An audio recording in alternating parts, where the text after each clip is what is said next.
దివ్యాంగులు మానవ వనరులలో అంతర్భాగమన్నారు కేంద్ర మంత్రి కిషన్ రెడ్డి. దేశంలోని దివ్యాంగుల ప్రయోజనాల కోసం మోదీ సర్కార్ వివిధ సంక్షేమ పథకాలను అమలు చేస్తోందన్నారు. సికింద్రాబాద్ నియోజకవర్గం లాలాపేట్లో ఏర్పాటు చేసిన సామాజిక అధికారిత శిబిరంలో కిషన్ రెడ్డి ముఖ్య అతిథిగా హాజరయ్యారు.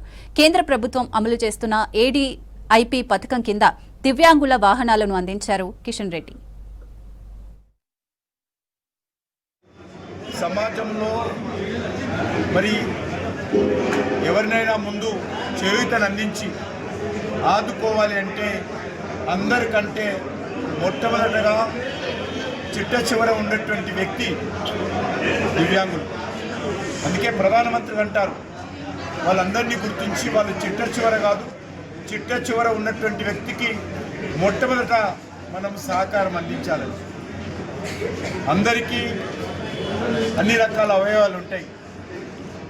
భగవంతుడు కొంతమందికి దురదృష్టం అవయవ లోపంతో దివ్యాంగులుగా ఉంటారు. కాబట్టి వాళ్లకు మనము సమాజము, ప్రభుత్వము అందరూ కూడా చేయూతను అందించాలి. నాకు తెలిసి తల్లి ఉన్నంత వరకే దివ్యాంగులను చూస్తుంది. తల్లి లేనప్పుడు దివ్యాంగులను చూసేవారు సొంత అన్నలు కానీ తమ్ములు కానీ కుటుంబ సభ్యులు కానీ ఎవరు చూడరు.